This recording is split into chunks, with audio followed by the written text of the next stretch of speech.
اس کا مفہوم سن لیں پھر بات اپنے شروع کرتے ہیں۔ اللہ پاک نے فرمایا اور تم انہیں مردہ بھی گمان نہ کرو جو اللہ کی راہ میں قتل کیے گئے، وہ زندہ ہیں بل احیاء، بلکہ وہ زندہ ہیں اور اپنے رب کے پاس ہیں اور انہیں روزیاں دی جاتی ہیں۔ ایک تو یہ ترجمہ تھا، اور دوسری آیت کریمہ میں نے پڑھی وَمَن يَخْرُجْ مِن بَيْتِهِ مُهَاجِرًا إِلَى اللَّهِ وَرَسُولِهِ۔ حضرت امام علی مقام کو اپنے گھر سے ہجرت کیے ہوئے، اب یہ ترجمہ نہیں کہہ رہا ہوں، ترجمہ اس کے بعد سننے آپ کو اچھا لگے گا۔ حضرت امام حسین کو اپنے گھر بار کو لے کر کے اپنا گھر چھوڑے، مدینہ پھر مکہ پھر کربلا شریف، اس میں تقریباً کم و بیش 5 مہینے لگ گئے۔ کتنے؟ یہ پنجتن پاک کا قافلہ 5 مہینے لگ گئے۔ رجب شریف کو آپ مدینہ آپ نے چھوڑا، پھر مکہ آئے، مکہ سے چھوڑا کربلا آئے، پھر کربلا میں آپ شہید ہوئے اپنے ساتھیوں کے ساتھ، گھر والوں کے ساتھ، بھائی بھتیجے بھائیوں کے ساتھ۔ پھر وہاں سے جو بچا ہوا قافلہ تھا وہ دمشق گیا، وہاں سے ہجرت کی۔ ہجرت کہتے ہیں گھر چھوڑنے کو، اپنا گھر چھوڑنا اور گھر چھوڑ کر دوسرے شہر میں جانا، اسے ہجرت کہتے ہیں۔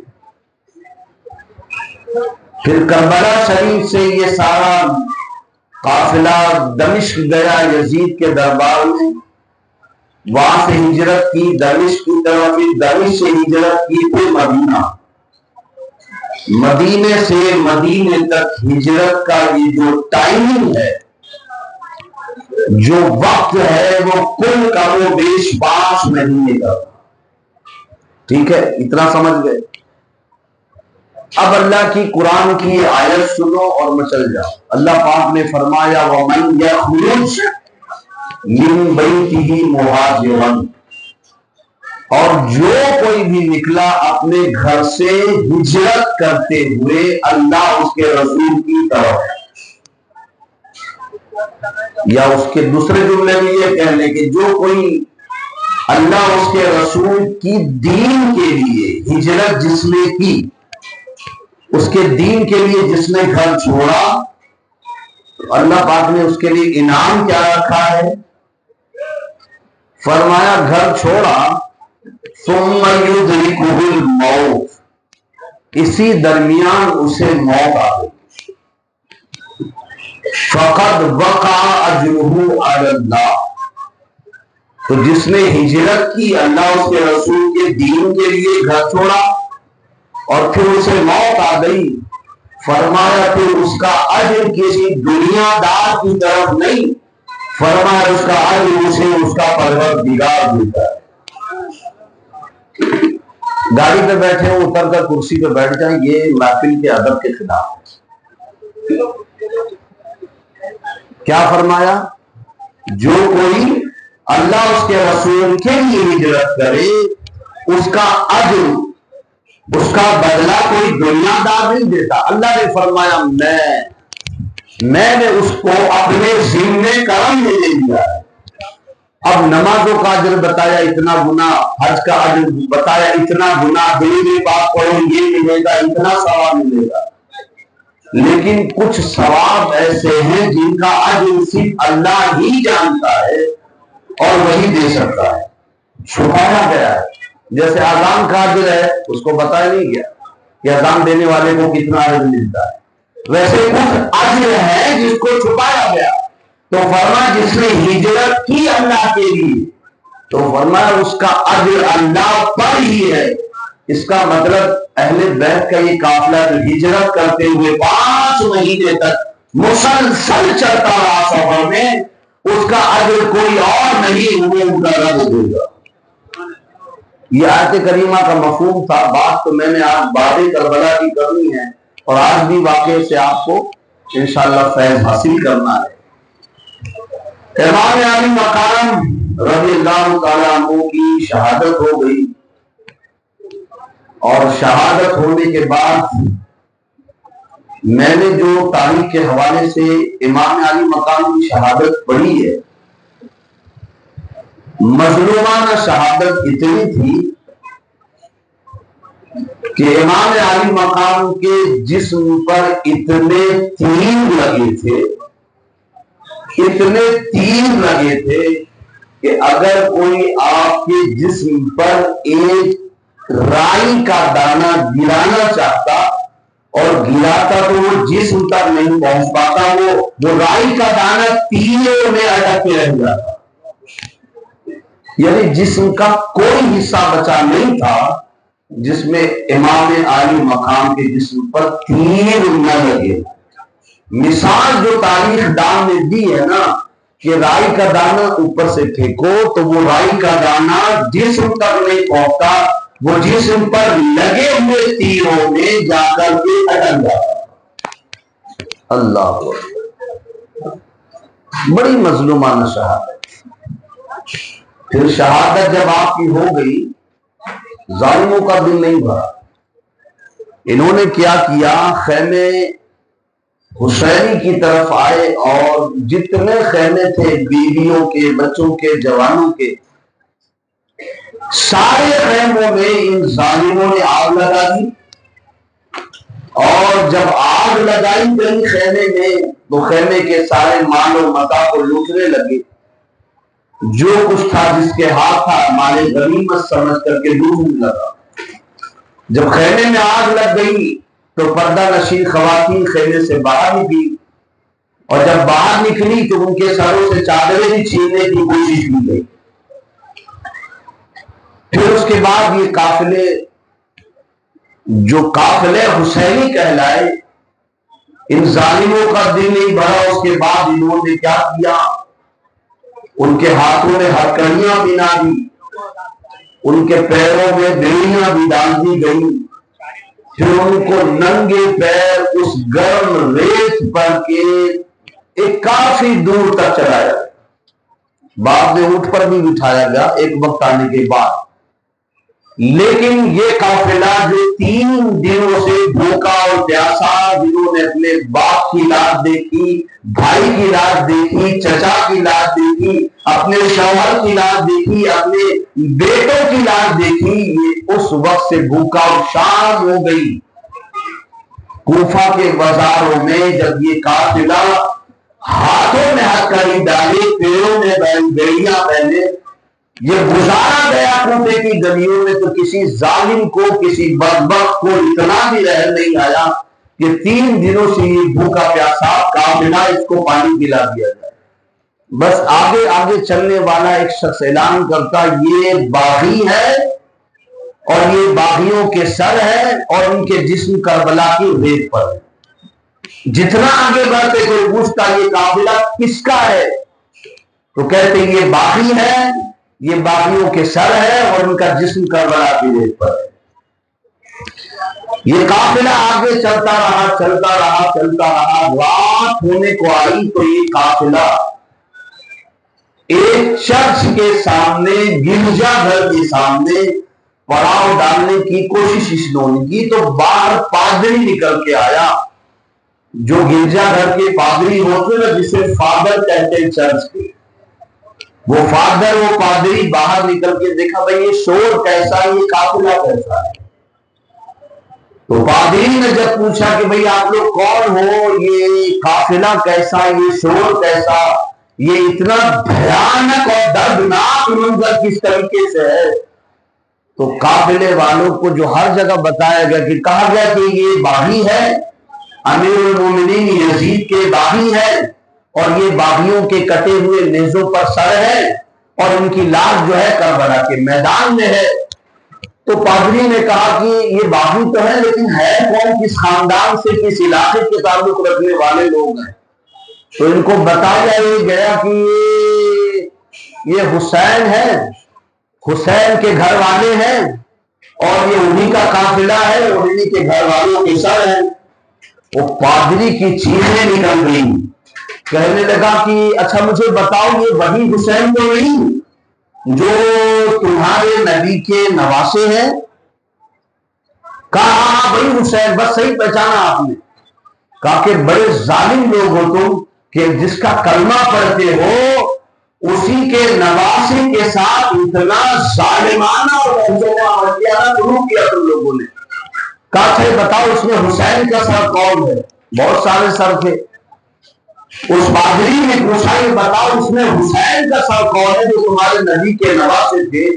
کہا حسین کا سر. کہا وہ جو سب سے آگے ہے نا، جو سروں کے قافلے تھے سر حسین وہ قافلوں میں بھی سب سے آگے تھا. میں نے عالم تصور میں امام کی بارگاہ میں ہاتھ جوڑ کر عرض کی مولا حسین آپ کی عظمتوں پر قربان، جب آپ کا سر مبارک آپ کے جسم سے لگا تھا اس وقت بھی سرداری آپ ہی کے حصے میں تھی، اور جب سر مبارک نیزے کی نوک پر ہے تو اس وقت بھی قافلے میں سب سے آگے اور سب سے اونچا پر آپ ہی کا ہے. تو کعبے کے سب سے آگے ہے نا قافلے میں، کعبے سر حسین ہے. باغیوں نے جب ظالموں نے بات کہی نا تو اس پادری نے کہا کیا مجھے سر حسین مل سکتا ہے؟ ایک رات کے لیے پڑاؤ تو تمہیں یہی کرنا ہے، قافلہ ہے رات بھر چلے گا یہی رکو گے اسی گرجا گھر میں کہیں کونے کوٹھری میں. کہا یہی رکنا ہے. کہا مجھے ایک رات کے لیے تمہارے نبی کے نواسے کا سر مل سکتا ہے. اس کرسچن کے یہ جملے تھے جس نے نبی کا کلمہ نہیں پڑھا تھا اور جس نے نبی کا کلمہ پڑھ رکھا تھا، کلمہ پڑھ کر کے حضور کے نواسے کو شہید کیا گیا. ذرا تصویر کا یہ بھی رخ دیکھیے، وہ پادری کرسچن گرجا گھر کا تھا. ایک رات کے لیے سر حسین دے دو.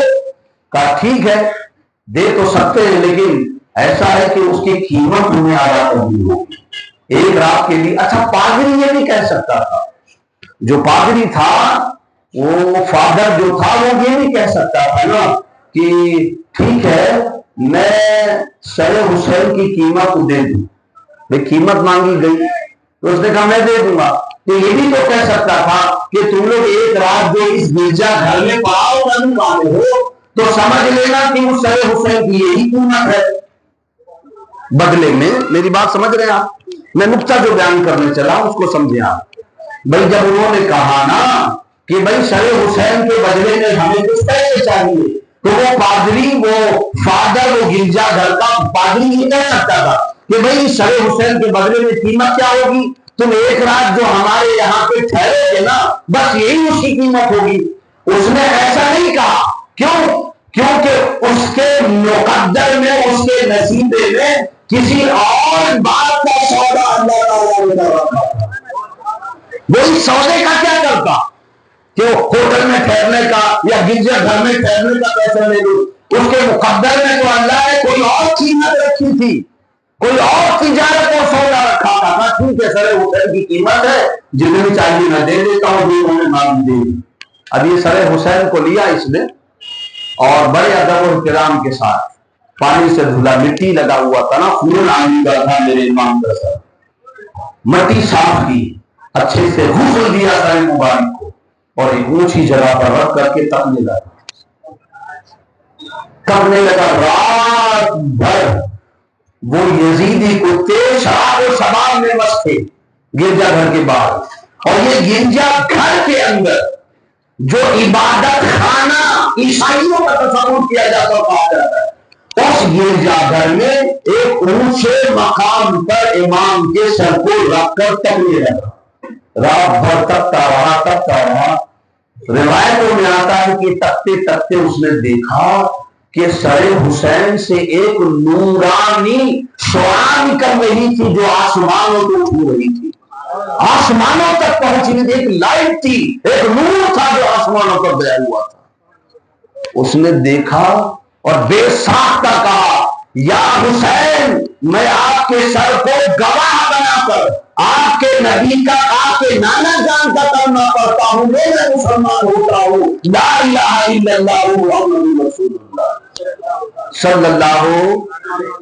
لوگوں ذرا غور کرو، میرا وہ امام کہ جب تک سر آپ کے جسم پر لگا ہوا تھا جب بھی لوگوں کو کلمہ پڑھایا کرتے تھے، اور جب جسم سے الگ ہو گیا تو بھی آپ نے تبلیغ اس طرح کی کہ سر جسم پر نہیں ہے پھر بھی لوگ کلمہ پڑھتے ہوئے.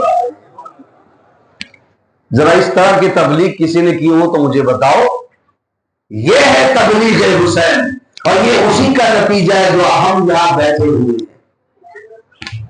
تو رات گزر گئی اور مولا حسین کا سر مبارک اس پادری کیا کہیں، وہ مسلمان ہو چکا تھا. حکم اسلام اس نے ظاہر نہیں کیا، کلمہ پڑھ لیا، اس کے بعد وہ سر حسین دے دیا. سر حسین دیا، سر حسین لے کر کے یہ سارا جو شہداء کا سر تھا وہ قافلہ دمشق کے بازار قریب پہنچنے والا تھا، جہاں یزید کا تخت تھا، جہاں یزید کا محل تھا، قریب تھا کہ پہنچنے والا تھا. تو حضرت امام زین العابدین رضی اللہ تعالی عنہ خاموشی کے ساتھ سر جھکائے چل رہے تھے. تو کسی یزیدی کتے نے کہا، اے امام زین العابدین، امام تو میں کہہ رہا ہوں، وہ تو زین العابدین، ورنہ امام کہتا تو قتل کیوں کرتا.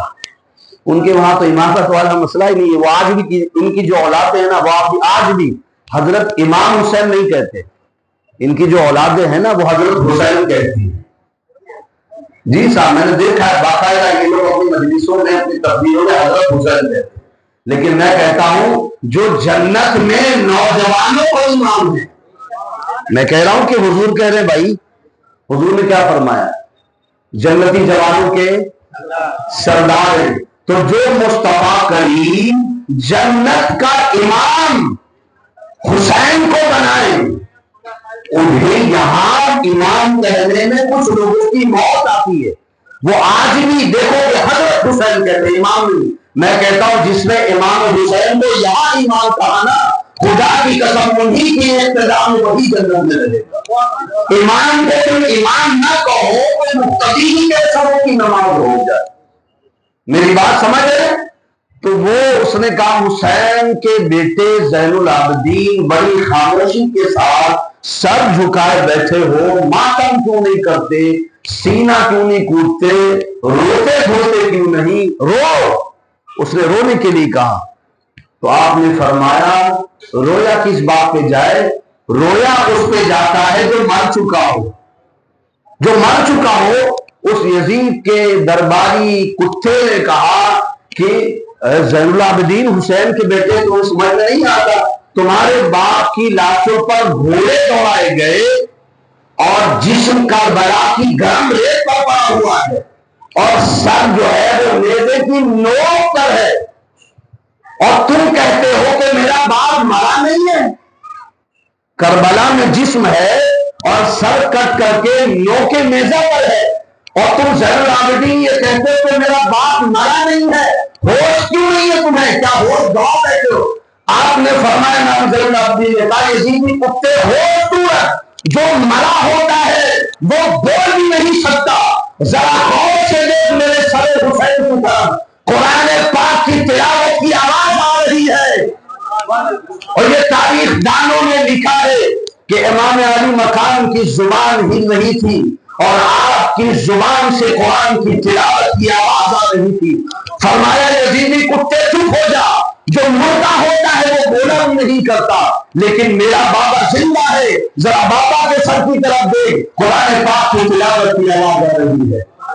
اسی لیے کسی بڑے شاعر نے اچھے انداز میں کہا ہے کہ دارین کا سلطان، دارین کا سلطان حسین ابن علی ہے، ایک بولتا قرآن حسین ابن علی ہے. یہ جو شاعر ہے نا، یہ ہندو بھائی کا شاعر میں پڑھ رہا ہوں، اس کا نام دلو رام تاریخ میں آتا ہے. دلی نامہ ایک نیوز پیپر شہر، وہ کہتے ہیں ہفتہ ہماری چھاپتی، اس میں نے یہ آرٹیکل پڑھا تھا. یعنی اس سے پتا چلا ہے ایک غیر مسلم کو امام حسین سے دلی محبت ہے. اور تم مسلمان کہلا کر کے تمہارا یہ حال ہے کہ حسین کہتے ہو، امام کہنے میں بھی موت آتی ہے۔ وہ کیا کہتا ہے؟ جنو رام شاعر کا نام ہے، وہ کہتا ہے اسی بات کو دیکھ کر کے کہ امام علی مقام کا سر جو ہے قرآن والا ہے، یعنی اس کو یقین تھا اور تمہیں یقین نہیں ہے، آدمی یقین نہیں کو نہیں ہوگا۔ اس نے اس بات کی منظر کشائی اپنے شعر میں کی اور کہتا ہے کہ دارین کا سلطان حسین ابن علی ہے، ایک بولتا قرآن، ایک بولتا قرآن حسین ابن علی ہے، مانا کہ مسلمان کی پہچان ہے کلمہ۔ اس نے کیا کہا؟ ٹھیک ہے، مانا کہ مسلمان کی پہچان ہے کلمہ، پر کلمے کی بھی پہچان حسین ابن علی ہے، کلمے کی بھی پہچان حسین ابن علی ہے۔ تو کہا یزیدی جو مر چکا ہوتا ہے نا وہ بات نہیں کرتا، میرے بابا قرآن کی تلاوت کر رہا ہے۔ یہ قافلہ آگے بڑھا، دمشق میں یزید کے دربار میں پہنچنے سے پہلے اس قافلے کو یزید کے حکم سے دربار کے باہر شام کو روکا گیا۔ یزید کا یہ اعلان تھا کہ بھئی ابھی میں شام کو نہیں ملوں گا، ان سے جتنے قیدی آئے ہیں نا ان سے میں کل صبح ملوں گا۔ اس ظالم کو اتنا بھی نظر نہیں آیا کہ کہاں کوفہ اور کہاں دمشق، کب سے سفر کرتے کرتے وہ بارے لاؤ کم از کم اندر ہی لے لوں، لیکن اس نے اپنے محل کے باہر جہاں وہ مردود بیٹھا کرتا تھا اس محل کے باہر قافلے کو روکنے کا حکم دیا۔ ابھی ان کا میں معاملہ صبح دیکھوں گا، ان کو باہر روک کے رکھو۔ یہ قافلہ باہر رک گیا، لوگوں نے سنا، آہستہ آہستہ بھیڑ لگنے لگی کہ بھئی باغی آئے ہیں۔ کہاں کے باغی ہے کچھ بتایا نہیں گیا، بس کہا جا رہا ہے کہ باغی آئے ہیں اور وقت کے امیر المومنین کے ساتھ انہوں نے غداری کی ہے اور لہٰذا اس کی صورت میں منقتل کیا گیا ہے، باغیوں کو گرفتار کر کے یہاں پر کے لایا گیا ہے۔ تو جن لوگوں نے سنا نا کہ باغی آئے ہیں تو نکل کر کے کچھ لوگ کھانا دے رہے ہیں صدقے کے طور پر کہ باغی آئے ہیں، قیدی آئے ہیں، قیدی بنے ہوئے، ہاتھ میں ہتکڑیاں، پیروں میں بیڑیاں ہیں نا بھائی۔ تو لوگوں کو رحم آیا، لوگ اپنے اپنے بچوں کو، مائیں اپنے بچوں کو کوئی روٹی کا ٹکڑا دے رہی، کوئی پانی دے رہی، کوئی شربت دے رہی، کوئی کپڑے دے رہی، کوئی دوپٹہ دے رہی، کوئی چادر دے رہی کہ جاؤ قیدیوں میں تقسیم کرو، کھجورے دے رہی، پانی دے رہی، قیدیوں میں تقسیم۔ بچے آئے چھوٹے چھوٹے، اور جو قافلہ تھا قافلہ حسینی، قید کیا ہوا قافلہ، رات بھر دمشق کے بازار میں کھڑے تھے، وہ بچے قیدی جو تھے ان کو کھانا دینے لگے، پانی دینے لگے۔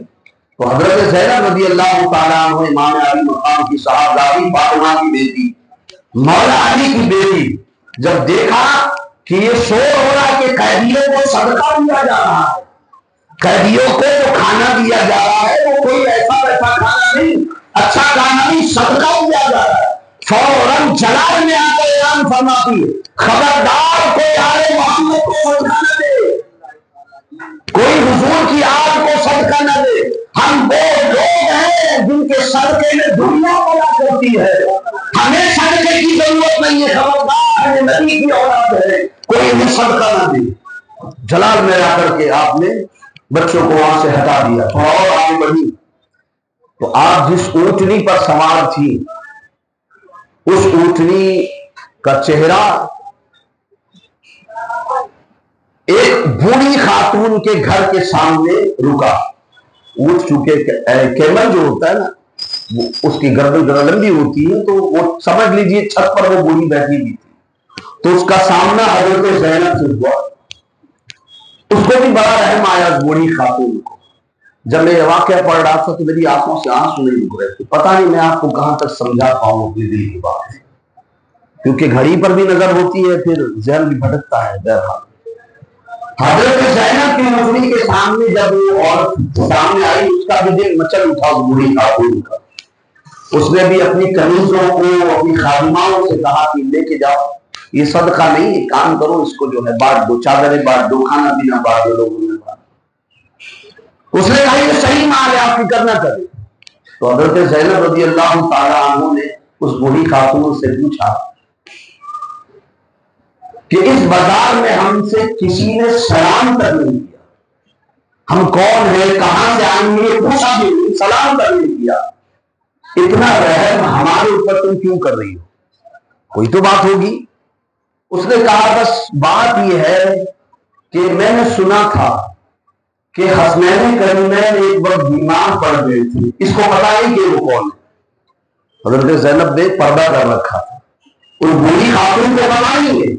کہا اس مہربانی کی وجہ کیا ہے؟ اس بوڑھی خاتون نے کہا کہ میں نے سن رکھا تھا کہ جب حسنین کریمین بیمار تھے نا تو حضرت فاطمہ حضرت مولا کائنات نے 3 دنوں کا روزہ رکھا تھا، اور جب افطاری کا وقت ہوتا تو دروازے پہ قیدی آتا، این افطار کے وقت اپنا افطاری کا سارا سامان اس قیدی کے جھولی میں ڈال دیتے تھے، اور 3 دنوں تک اس قیدی کو، مسکین کو، اسیر کو دیتے رہے کھانا، اور خود پانی پی کے افطار کر لیا کرتے تھے۔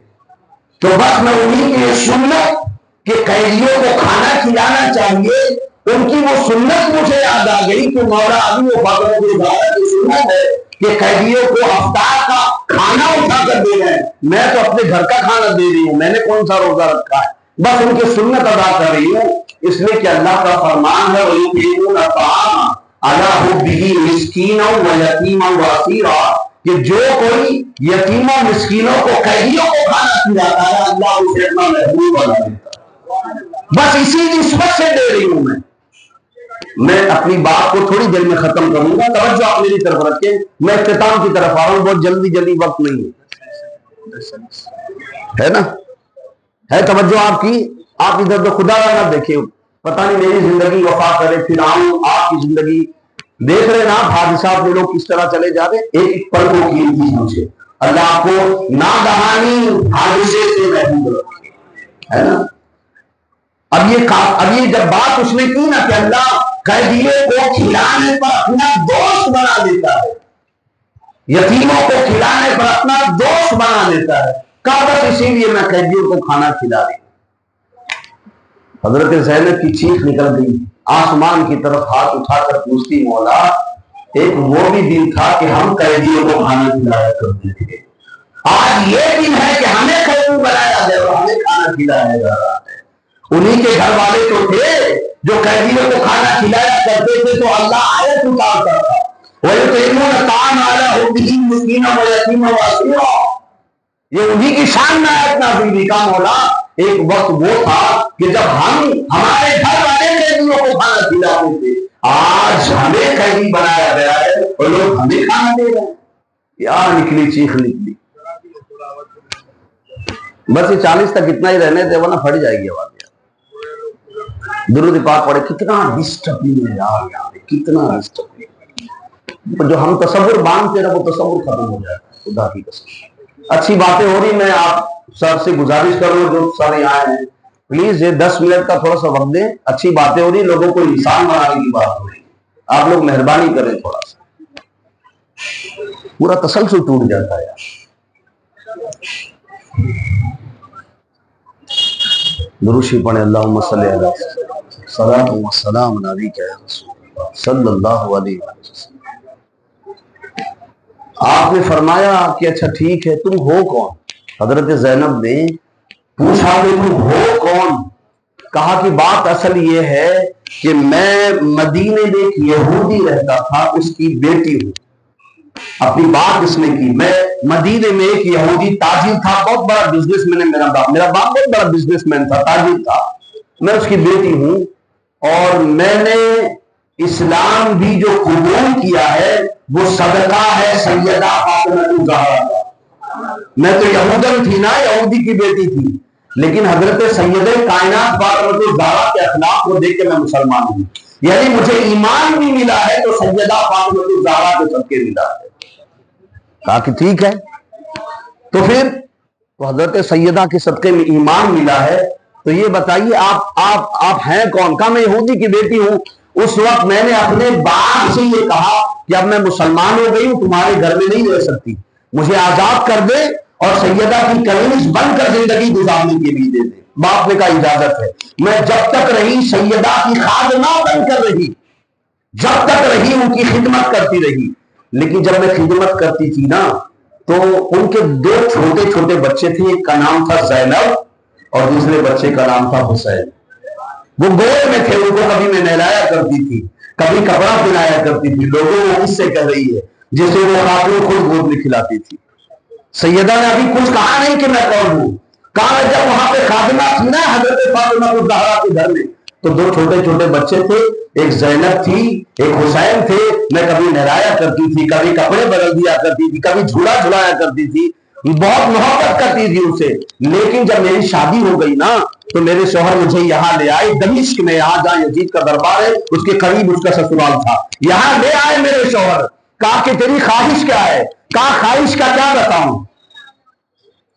جب میں سیدہ کے وہاں سے آ رہی تھی تو سیدہ نے مجھے کچھ نصیحتیں کی، اس نصیحت میں سے ایک نصیحت یہ بھی تھی کہ بیٹی جہاں بھی جاؤ، اپنے گھر جا رہی ہو نا، سسرال جا رہی ہو، دیکھو ایسا لگ رہا جیسے سیدہ کو پہلے سے اس بات کی خبر تھی۔ آپ نے فرمایا بیٹا جہاں تم جا رہی ہو دیکھنا اگر وہاں کبھی کسی وقت تمہیں قیدی ملے تو خدا کی رضا کے لیے انہیں کھانا ضرور کھلانا۔ کہا تمہاری خواہش کیا ہے؟ سیدہ زینب نے فرمایا، کہا خواہش کیا ہے؟ جب سے میں نے مدینہ چھوڑا ہے نا ان بچوں کی بڑی یاد آتی ہے، پتہ نہیں جوان ہو گئے کتنے بڑے ہو گئے ہوں گے، خدا کے لیے آپ دعا فرما دیں بی بی کہ ان دونوں کی مجھے زیارت نصیب ہو جائے۔ اللہ اکبر۔ زینب کی اور حسین کی جو میرے گود میں کھیلتے تھے ان کی زیارت نصیب ہو جائے۔ حضرت سیدہ زینب کی چیخ نکلی، اپنے چہرے سے نقاب ہٹاتی ہیں، فرماتی بی بی جی بھر کے دیکھ لے، جس بچی زینب کو تو گود میں کھلاتی تھی وہ میں نہیں ہوں، اور جس حسین کی جو بات کر رہی ہے نا وہ سب سے آگے جس کا کٹا ہوا سر ہے وہ میرا بھائی حسین ہے۔ اللہ اکبر اللہ اکبر۔ اس بیوی کی چیخ نکلی اور چیخ نکلتے ہی وہ بے ہوش ہو کر وہیں گرتی ہے اور دار فانی سے کوچ کر جاتی، انا للہ و انا الیہ راجعون۔ بہت سارے حالات آئے اس کے بعد، بہت تیزی کے ساتھ مجھے گزرنا ہے، وقت اس بات کی اجازت نہیں دیتا۔ یہ قافلہ دربار یزید میں پہنچا، بس آپ کے سامنے 5 منٹ میں اور رہوں گا۔ یہ قافلہ یزید کے دربار میں پہنچا، سر حسین رکھا۔ جب سر حسین یزید نے دیکھا نا، تاریخ دان یہ بیان کرتے کہ اس کے پہلے کبھی اس نے امام حسین کو نہیں دیکھا تھا، لیکن جب سر دیکھا نا سر حسین کو دیکھنے کے بعد وہ خبیث کہتا خدا کی قسم دنیا میں ایک سے ایک حسین میں نے دیکھے مگر حسین تم سے بڑھ کے کوئی حسین نہیں دیکھا۔ دشمن کی زبان سے نکل رہا ہے لیکن پھر بھی اس کا جی نہیں بھرا۔ وہ کہتا ہے حسین تم سے بڑھ کے کوئی حسین نہیں دیکھا، لیکن کاش تم نے میری بات مان لی ہوتی نا تو یہ انجام نہیں ہوتا۔ اس نے چھڑی اٹھائی، کبھی امام علی مقام کے سر مبارک کے ناک میں ڈالتا ہے، کبھی آنکھ میں ڈالتا ہے، کبھی کان میں ڈالتا ہے، کبھی گردن پہ گھماتا ہے، کبھی لبوں پہ چھڑی مارتا ہے۔ جب لبوں پہ چھڑی مارتا ہے نا تو ایک صحابی رسول حضرت زید بن ارقم وہ اس وقت اسی مجلس میں تھے، ان کو چلا آ گیا، فرمایا یزید اپنی حرکت سے باز آ جا، اس لبوں پر چھڑی مت پھیر، میں نے رسول اللہ کو خود ان آنکھوں سے دیکھا ہے کہ میرے آقا کریم آقا ان لبوں کو چوما کرتے تھے اور اس چہرے پر جو چھڑی پھیرا ہے نا اس چہرے کو سون کر کہتے تھے میرا حسین جنت کا میرے لیے پھول ہے، میرے نبی کے پھول کو اس طرح نہ مشل چھڑی کے ذریعے۔ لوگ جب دیکھنے لگے کون ہے، حضرت زید بن ارقم کی یہ جسارت، یزید نے کہا بڑے بڑے کی جسارت میرے دربار میں ہوئی، کون ہے یہ؟ لوگوں نے کہا یہ صحابی رسول ہے جس کا نام زید بن ارقم ہے۔ کہا تو بچ گیا کہ صحابی رسول ہے، تجھے میں اس لیے معاف کر رہا ہوں کہ تو صحابی رسول ہے، اگر رسول کا صحابی نہ ہوتا نا تو ابھی تیری گردن مروا دیتا۔ حضرت زینب رضی اللہ تعالی عنہ نے جب اس کی یہ بات سنی نا تو یزید کے دربار میں جلال میں خطبہ دیا، فرمایا اے ظالم کتے تجھے صحابی رسول کیا دھیان آیا ہے کہ صحابی رسول ہے تو چھوڑ دے رہا ہوں اور جو اولاد رسول ہے ان کا قتل کرتے ہوئے تجھے شرم نہ آئی؟ حضرت زینب نے عظیم خطبہ دیا، دربار میں بھی بہت سارے معاملات ہوئے، کیا کیا گنواؤں آپ کو میں۔ پھر امام زین العابدین کے ہاتھ میں یہ قافلہ دیا گیا، قافلہ دیا گیا کہ مدینے تک آپ جو ہے سب کو لے جاؤ پہنچاؤ۔ حضرت امام زین العابدین رضی اللہ تعالیٰ عنہ نے کوفہ میں نماز بھی پڑھائی، جمعہ کا دن تھا، پڑھائی. اس میں جو خطبہ دیا بہت دردناک خطبہ ہے، وقت ملا تو پھر کبھی سناؤں گا انشاءاللہ آپ کو. بہت تیزی کے ساتھ یہ قافلہ پہنچا، مدینے پہنچا. آخری بات میں عرض کر رہا ہوں، سن لیجیے آخری بات. 2 منٹ کا صرف آپ مجھے دیکھیے، ادھر نہ دیکھیے، صرف 2 منٹ میں اپنی بات ختم کروں گا. یزید کے دربار سے یہ قافلہ جب مدینہ طیبہ پہنچا نا، آگے آگے امام زین العابدین تھے. امام زین العابدین جب کربلا گئے تھے، ایک بھی بال کالے نہیں، ایک بھی بال سفید نہیں تھے، ایک بھی بال. بس صلاۃ و سلام پڑھنا، 1 منٹ مجھے دے دے، 1 منٹ میں کوئی قیامت نہیں آ جائے گی. 1 منٹ بس چھوڑ دیجیے آپ، میں 1 منٹ میں ختم کر رہا ہوں. جو کہہ رہا ہوں بات سن لیجیے میری، صرف 1 منٹ میں کچھ نہیں ہوتا ہے. 1 منٹ کا وقت دے دیں، آپ ادھر دیکھیں میری طرف، بات پوری ہو جائے. امام زین العابدین کے اس وقت ایک بھی بال، بولیے، سفید نہیں تھے، کالے تھے. اور آپ آگے آگے چل رہے تھے، ریٹرن ہوئے. حضرت علی کی ایک بیوی تھی، حضرت علی کی ایک، سنیں میری طرف ادھر دیکھ، حضرت علی کی ایک بیوی تھی. بیوی نے کہا کہ جب دیکھا کہ آگے ایک بوڑھا آدمی آ رہا ہے تو وہ پردہ کرنے لگی. حضرت علی کی بیوی تھی، دیکھیں میری طرف آخری بات، وہ پردہ کرنے لگی. تو امام زین العابدین نے کہا ارے کوئی دادی کا پوتے سے پردہ ہوتا ہے؟ حضرت علی کی اس بیوی نے کہا کیوں، آپ کون ہو؟ کہا غور سے دیکھے، میں زین العابدین ہوں. کہا زین العابدین یہ تم ہو؟ کہا ہاں دادی میں آپ کا پوتا ہوں، دادی کا پردہ پوتے سے نہیں ہوتا. کہا تمہاری یہ حالت کیسے ہو گئی؟ گئے تھے تو جوان تھے، آئے تھے تو بال سفید ہوئے. آپ نے فرمایا دادی جو کچھ میں نے کربلا میں دیکھا ہے نا، اگر تم دیکھ لیتی تو یہاں کھڑی بھی نہ ہو پاتی. یہ قافلہ یہاں آیا، سب کو، آپ سب کو اس واقع کربلا کا جو تھا میں نے سب آپ کے سامنے مختصر پیش کیا. اللہ پاک قبول فرمائے. وما علینا الا البلاغ. السلام علیکم ورحمۃ اللہ وبرکاتہ.